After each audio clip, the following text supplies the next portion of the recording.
Well, America has always been a good friend of Nigeria, and I want to believe that the president of the United States of America has been rather harsh towards a friendly country like Nigeria to the United States. So it is unfortunate that the issues raised were done by the president himself, because I thought some of these issues would have been handled by those in charge of foreign policy, like Secretary of State, in the United States, and the Minister of Foreign Affairs of Nigeria. But since President Trump decided himself to personally make some very implicative statements, I must say that it is unfortunate. It is very unfortunate because when the president talks, then it means you have no other avenue, because the buck ends on his table. So what remains now is for Nigeria's reaction.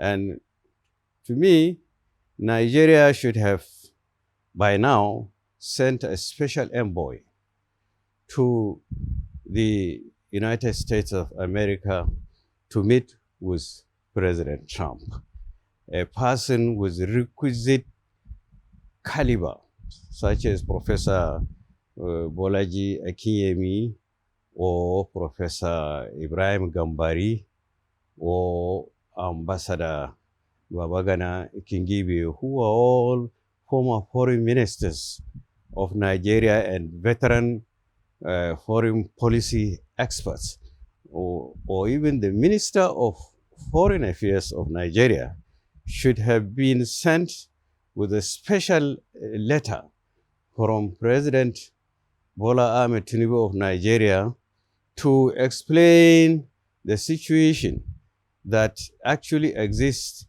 in Nigeria regarding the accusation of genocide against Christians. This has not been done yet, to my knowledge, and I believe it should be done if government consider this important, because a special envoy rather than a delegation is the acceptable norm in diplomatic activity. And I don't know, I will be the last person to believe that kind of atrocious accusation, because I am from Borno State, where the Boko Haram really started in the year 2009. And I think they literally killed all Muslims. Everybody that was killed was a Muslim, whether a politician or ordinary person or a civil servant. They were just targeting all the elites. They were targeting all the ordinary people. They burnt mosques. They killed people while praying. In the morning, I attended, burial, ceremonies in Kondoga, in Gubiu, in Marte, in many local governments, of Muslims being killed right inside the mosque. So we know between Borno and Yobe, for example, 99% of victims were Muslims. So I don't see any substance in the allegation that there was a genocide. The word genocide itself is weighty.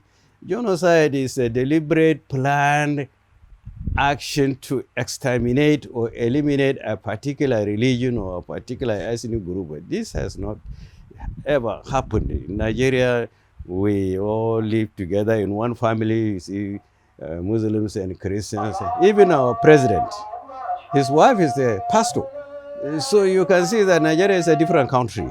And that accusation is totally unfounded and is unfortunate. It's expected from a good friend like China, especially rivals, United States and China. And when United States is putting pressure on Nigeria, and inferences are made to the effect that Nigeria has participated in BRICS. Nigeria is very close to China in most of the investments, on all these deep sea port and all the, we have a lot of projects, the railways and so on, infrastructure.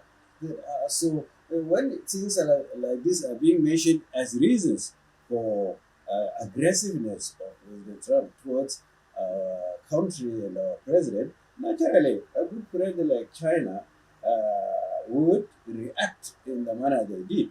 They just made a press statement that please don't interfere in the internal affairs of other countries. We are sovereign, and therefore there is a need for you to be cautious. You do not reserve the right to just say, you are not doing very well in the area of security, I'm coming to do for you. You don't have that right. That's what China is.